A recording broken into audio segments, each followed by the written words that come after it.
Children, come on up.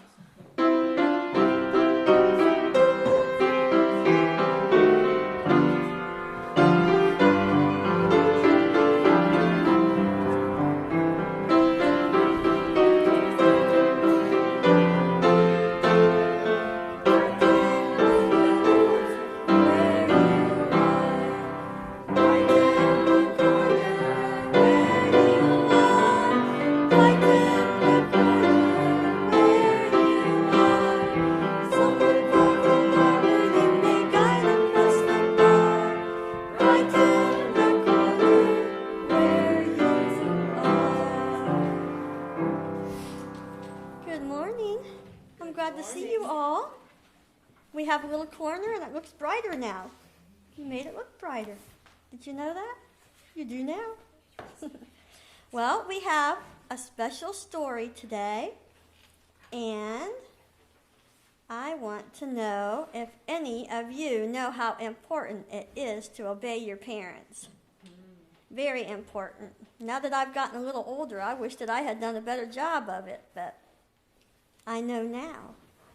And I can help someone else. I can help my nieces and my nephew and other little children that I know, because it's in the Bible that we are to obey our parents. And even when you get older, that's still important. My mom is still happy if I do things that please her, even though I'm not little anymore. So the name of this story is 1 Minute More. Have you ever asked for just 1 more minute on something that you were doing? I know I have. I would play outside and wait till the absolute last minute to come into supper. I don't do that anymore. I'm probably the first one there. But I did then because I love to play outside. Well, this is a story about a little boy named Ned, and he had a sister named Carolyn. On a bright sunny day, while Ned sat at the breakfast table, he tried to get his father or his sister to tell him where they were all going. "I'm as much in the dark as you are," said Carolyn. "I think that Mother and Father were afraid that I would let out the secret, for sometimes he calls me his little chatterbox. We're to be ready at 10 o'clock sharp." "Well, I suppose we'll know in a few hours. Look, here comes Charlie. I promised to show him something I was working on in my wood shop." And away ran Ned. The boys played together until after 9 o'clock. And then, instead of going directly to the house to be promptly there at 10 o'clock, Ned thought, "Oh, there's time enough for me to finish my kite." A little picture there, and they are working on a kite. So it's after 9 o'clock, and he's supposed to be back home by 10, but he's decided there's something else he wants to do that's important enough to take more time. 2 or 3 times his eyes were upon his watch, but there were a few minutes to spare, he thought. When he looked again, he was startled to find that it was 3 minutes past 10. By the time he had his hat and rushed to the front room, he was 5 minutes late, and no one was there. He could not believe that Father would disappoint him for such a little delay, so he called for Carolyn. Then he ran to his mother's room to see if she were there, then out the front door, but no one was to be seen. "Why did Father not tell me where that we were going? Then I may have caught up with them. Now I don't know in which direction to go." It was because of this that his father had not told Ned where they were going. He was in the habit of trying to make up for lost time by hurrying at the last minute. Mrs. Gray had planned a visit to her sister who lived on the farm. Ned and Carolyn had once visited there and had a grand time with their cousins. They played in the hayloft, and they looked for eggs, and they helped feed the cattle, and they rode the horses. They often begged Father to take them there again, but he had many important work cares and could not get away. Poor Ned. When he found his family had already gone, he was a disappointed boy.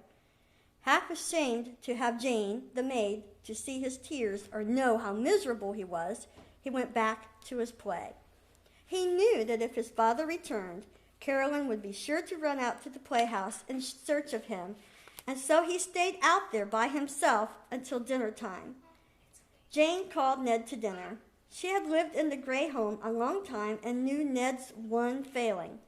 She had promised Mrs. Gray not to tell him where his father and mother and sister had gone until dinner time. The woman saw the boy with a sad face as he entered into the dining room, seeing the table set for only one person. Ned was surprised, for his mother rarely stayed away all day. The boy sat down to his lonely meal, and when Jane came in with a piece of pie, he asked why his mother was not home to dinner. "Oh, Ned," she replied, "your family won't be back today or tomorrow either. No, not until Monday morning. They have all gone to visit your Aunt Mary." This was too much for Ned. Dropping the knife and fork, he rushed upstairs to his room, where he threw himself on his bed and he cried.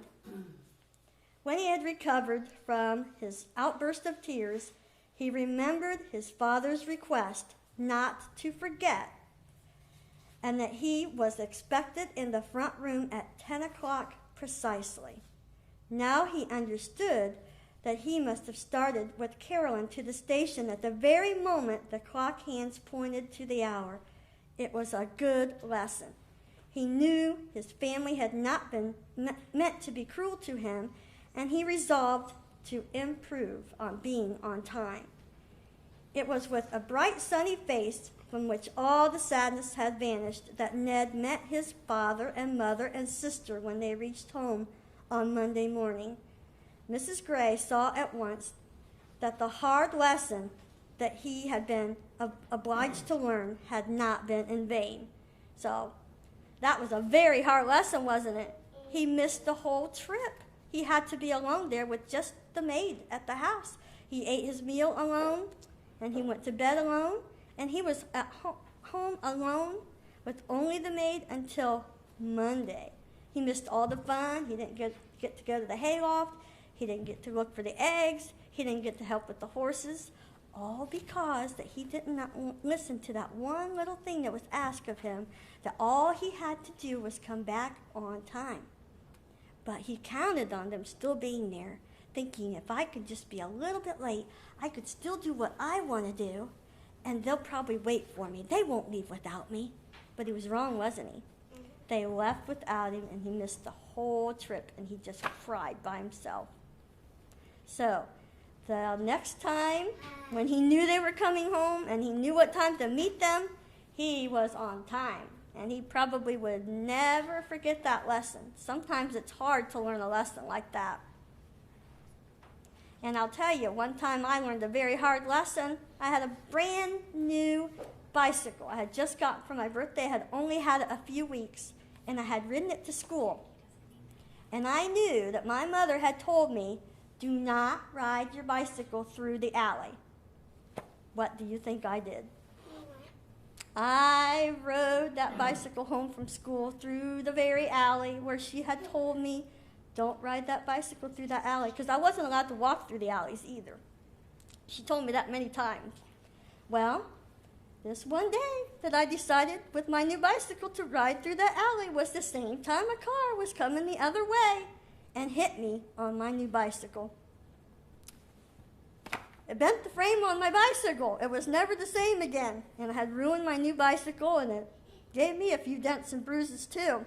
And I never have forgotten that, because it ruined my new bicycle I had just gotten for my birthday, and all I had to do was listen to Mom. She had told me not to ride through that alley because she knew that the alleys were more dangerous to walk through or to ride through, either one. She was right.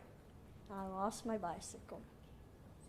So it is very important to obey what you're told to do, because there's reasons to do those things that you might not understand yet.